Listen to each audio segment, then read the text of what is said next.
So you continue the translation? История индийской семьи.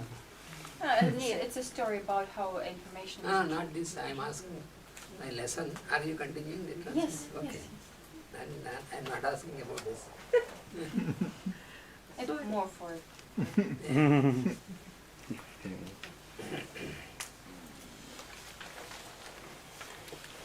Hari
So, in our study about the science of homeopathy, наше изучение науки гомеопатии. so we have till now considered about how you have to produce an artificial disease to induce the secondary action in the vital force. До сих пор мы изучили то, как создается искусственная болезнь для того, чтобы вот, взаимодействовать с изначальной болезнью, как уменьшить вторичные симптомы. So before we identify a substance as a remedy which can produce similar group of symptoms, До того, как мы подберем то лекарство, которое обладает такими же симптомами, как болезнь, we have to know how to get the picture of the real picture, inner picture of the disturbance in the person who came as patient. вы должны знать, как получить вот эту общую картину болезни, проблемы человека внутренней. Because as I told you in the beginning, according to homeopathy, Так как было сказано в начале, согласно гомеопатии, disease does not exist or is not located in any part of the physical body. сама болезнь, она не находится в какой-то определенной части тела. So what we experience as any sort of distortion or any sort of deformity on the physical tissue is only the result of the disease. Любое беспокойство, которое мы испытываем на физическом уровне, это всего лишь результат и отражение того, что происходит на высшем плане. And also, we have studied that in the in view of this, in the light of homeopathy, there are not so many diseases that are existing in a person.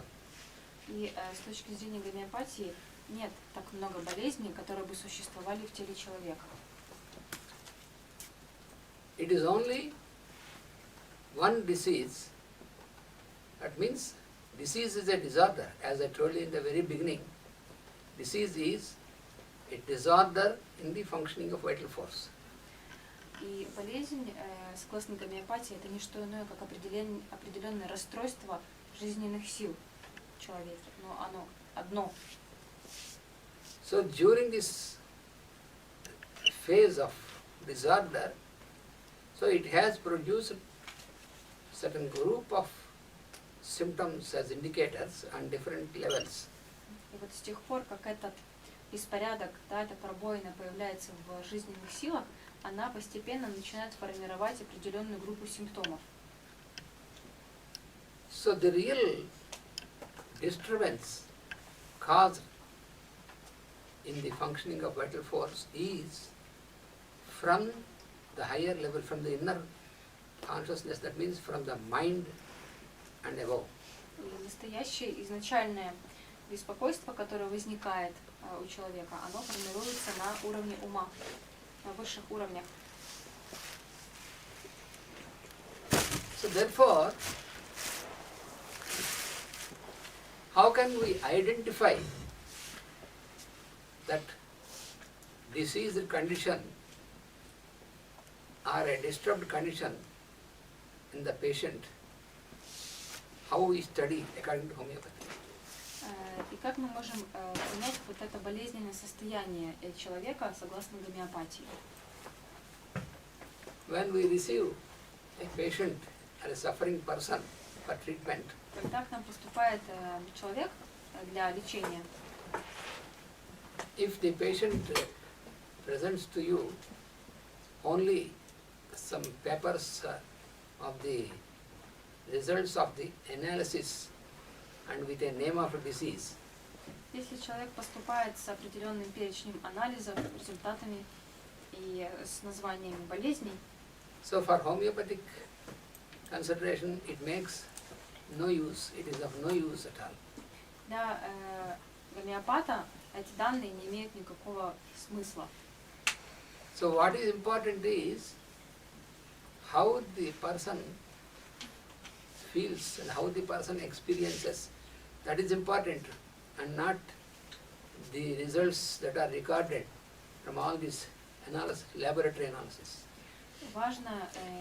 Важны не результаты анализов, а то, как себя человек в данный момент чувствует и какой опыт он переживает. So who is most authentic for a homeopathic doctor is the patient is more authentic, because we have to give importance to what the patient says and how the patient feels. This is important, not all these results and all these microscopic tests and all. Так что же является для гомеопата наиболее важным? Чувство человека, его ощущения, да, его состояние или тесты и анализы? The disease or the disorder starts very long before in the mental and higher plane, before its effect is manifested on the physical body. Сама болезнь или какое-то беспокойство жизненных сил, оно начинается намного раньше, чем болезнь поступает в физическое тело человека. I will give you some example, then you can know very clearly. Кришна даст определенный пример, который более детально нам опишет это. Suppose a patient came to you. Например, к нам приходит пациент. Only with some patient first will express only some physical problems and some inconvenience on physical body. Например, этот человек будет испытывать какие-то трудности, неприятности в теле. But yes, first of all, you have to note down whatever is told by the patient without interrupting. Прежде всего мы можем записать то, что жалобы пациента без того, чтобы его перебивать. Dr. Hahnemann, who is the founder of homeopathy, has given clearly the wonderful method how you can get all the information from the patient. Доктор Ганиман, основоположник гомеопатии, он дал очень хорошие инструкции по тому, как эти данные из пациента получить. He has given in the book called Organon, that is really the most fundamental book, because it gives the foundation, the philosophy of this science. Есть книга, написанная Ганиманом, называется «Органон». И это первая, изначальная, самая фундаментальная книжка, в которой раскрываются все основополагающие вещи о гомеопатии, о науке.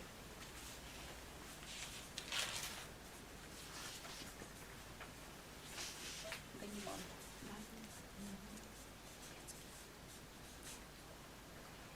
It is given in the form of aphorisms. И вот эти советы, они даны в форме афоризмов.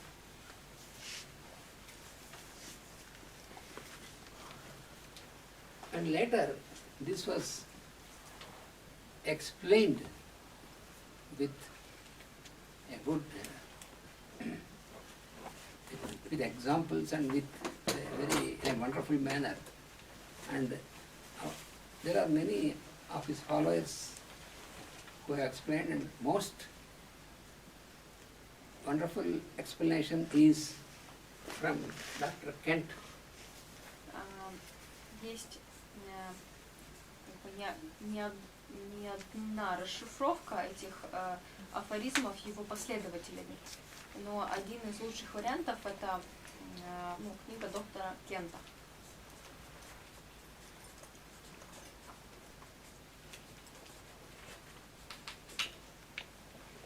So Kent, he has given lectures on homeopathic philosophy.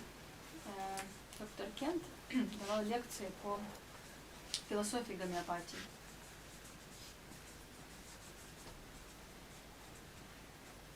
This is a very important book. Очень важная книга.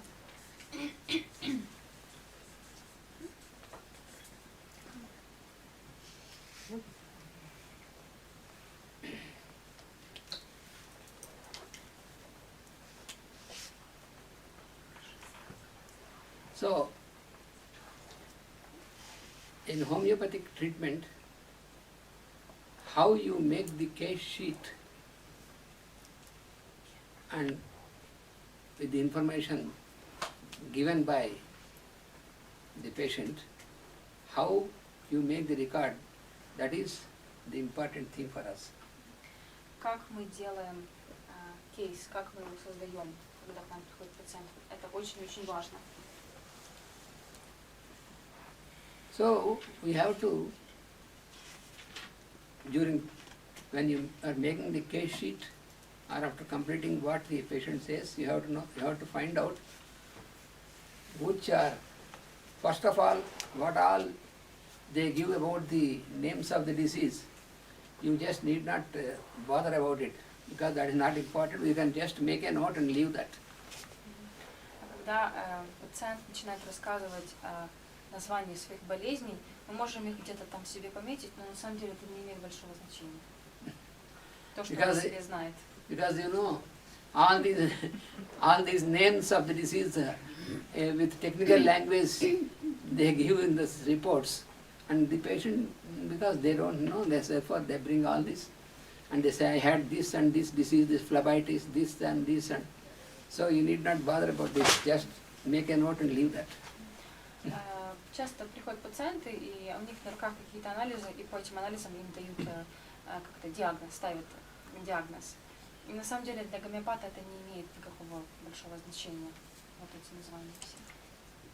So that is not at all useful for us to select a remedy. То есть они никак не помогут выбрать правильное лекарство. And then the patient will explain about some pains or some discomforts in the physical body. So they say, I have often I get headache. So if you write headache, but with headache you can't select a remedy, because if you go into Materia Medica, there are more than 1,000 remedies in which you have headache. How can you select it? Да. Потом пациент начинает рассказывать о своих каких-то физических недомоганиях. И вот он говорит, у меня голова болит. Но на самом деле просто пометить, что у него болит голова, тоже ничего не даст, потому что в Materia Medica есть около 1000 разных способов, вариантов того, как может болеть голова. And so the patient, for the patient, what is important is they want to explain to doctor about their physical problems. So let them tell that, and you note about this, but not for selection of the remedy. В принципе, это важно, да, какие у человека есть симптомы. Это надо тоже записать, но опять-таки это не даст нам полную картину для того, чтобы выбрать лекарство. And then afterwards, gradually, you can direct, you can indicate to the patient what is to be explained, and then the patient will open up. Ну, то есть можно постепенно направлять пациента в нужную сторону, и он постепенно будет раскрывать свои проблемы. So, for example, the person who came, he has, first when he came, the patient, then he said, sir, doctor, I am suffering from diabetes for some years. Например, приходит пациент, говорит, что у него диабет несколько лет.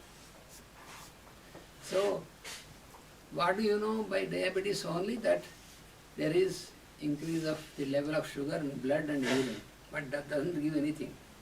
Что известно о диабете? Только то, что в это время у человека повышен уровень сахара в крови и в моче.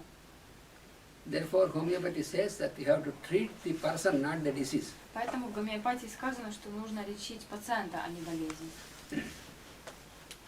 So, now, when you get information and observe the patient, suppose that person, while speaking also, is in a very hurried manner.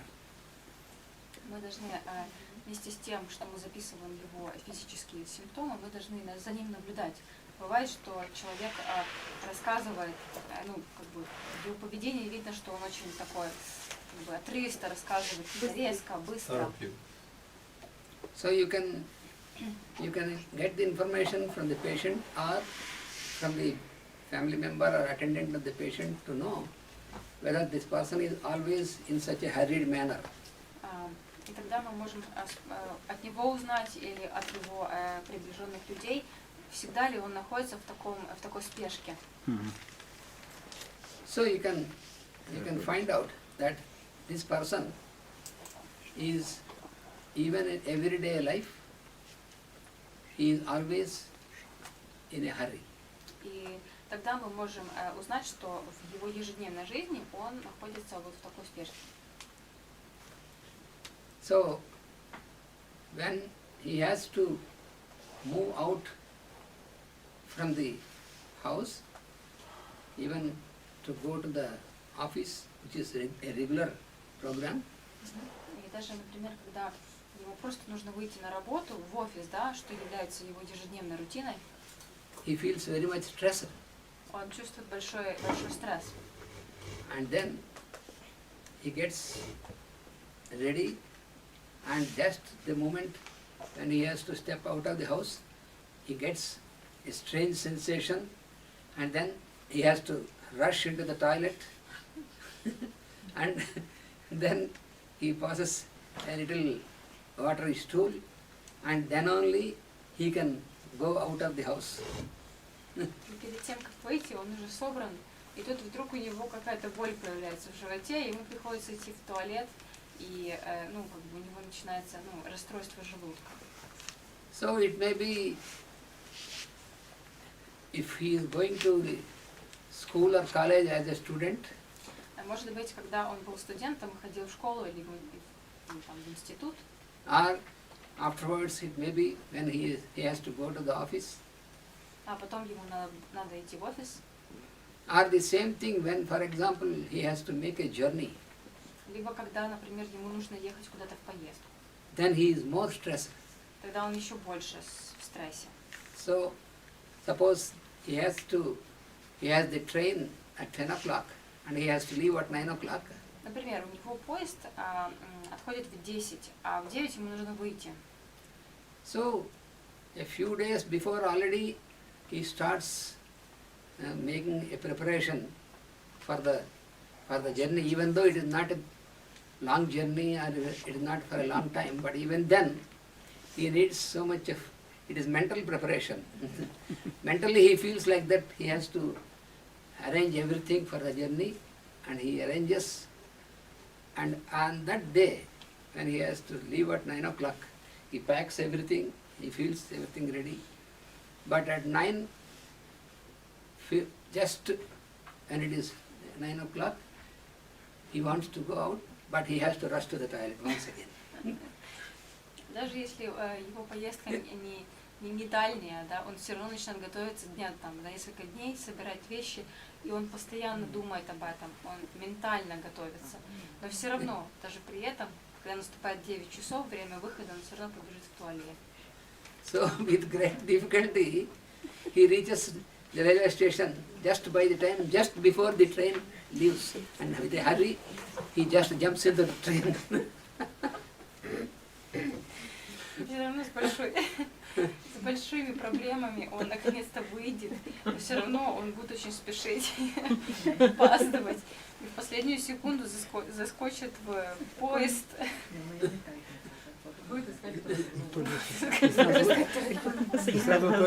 And then, after reaching the place, he realizes that he has forgotten some very important thing which he has to bring. И когда он уже приедет на место, он обнаружит, что что-то очень важное забыл дома. Мы все это Вот нам смешно, да? Но в этой ситуации бывал каждый. And this person also, some more things, which is, for example, when he is going up, either by going upstairs on the top floor or going up, he cannot look down. If he looks down, he feels very anxious that he may fall down, and in this anxiety gradually he goes to the edge. И этот же человек, он, например, когда он поднимается по ступенькам или опускается, ему не стоит смотреть вниз, потому что он будет терять ориентацию, и он вместе с этим он будет становиться все больше и больше на край. So he generally avoids to get into such situation to go on the top and look down. И он, имеется в виду какое-то высокое место. И он будет всячески избегать ситуаций, где ему нужно быть на высоте физически.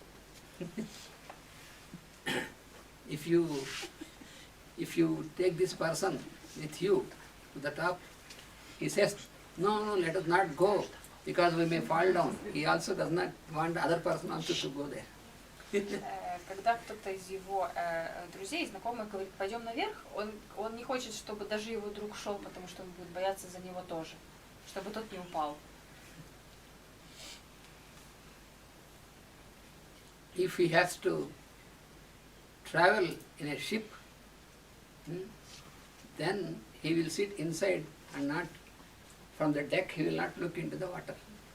Если, например, ему приходится плыть в корабле, то он будет сидеть в трюме внутри, ему будет страшно смотреть за борт. When he is in the flight, generally a chronic person, such a person with chronic symptoms of this, does not prefer to fly, but when he is in the flight also, when the flight is taking off, he feels very anxious and stirring in the stomach. Это, ну, такой человек с такими симптомами, как правило, не любит летать, но если ему приходится, то он, когда самолет будет взлетать, у него будет, ну, такое, как большая тревога, и у него опять-таки будет, ну, желудок реагировать. So he gets a sort of panic. Он начинает паниковать. And when he is walking on the street, И когда он гуляет на улице, he feels, even though he is walking at the edge, at the footpath, but he feels that the vehicles coming from the back may come and crush him.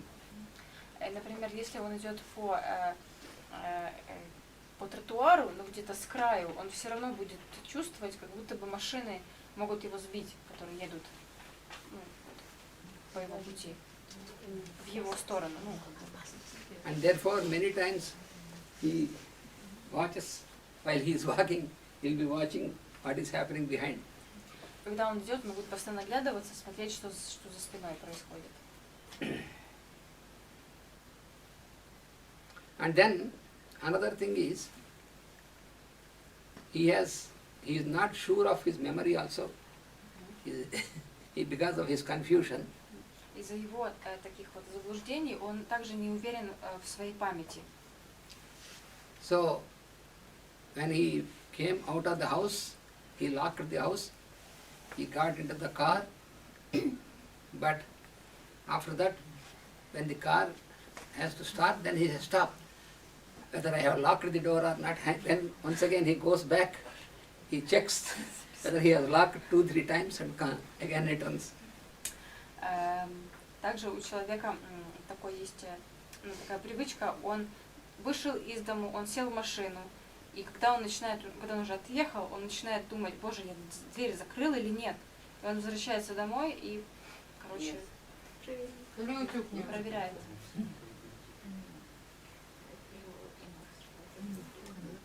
When these people, when they are so chronic, these people, that when he is in the office, he has his own desk which he can lock with all his papers. So after leaving the office, sometimes after going home also, then he feels, perhaps I have not locked my desk, the important papers are there. So he goes back to the office to check whether he has locked already. But whether he has locked or not, he is not sure.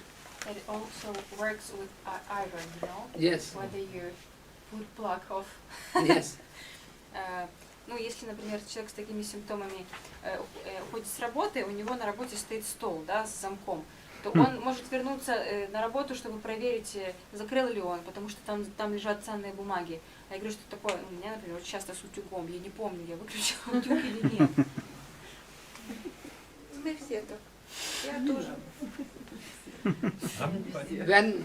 When he was a student also, in students also, such persons will be there.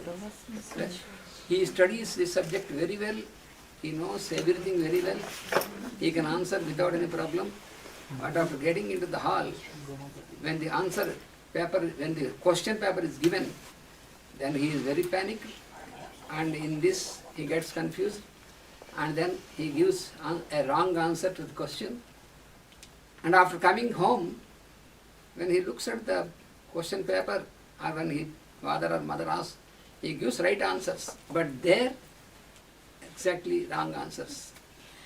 Такие же люди встречаются среди студентов, когда, например, человек все знает, он может ответить на любой вопрос, но как только он заходит в комнату, там, где проходит экзамен, у него начинается паника, и он пишет вообще неправильные ответы.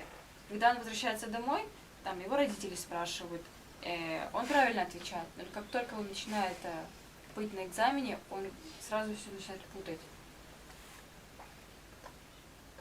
So, such a person in such condition, suppose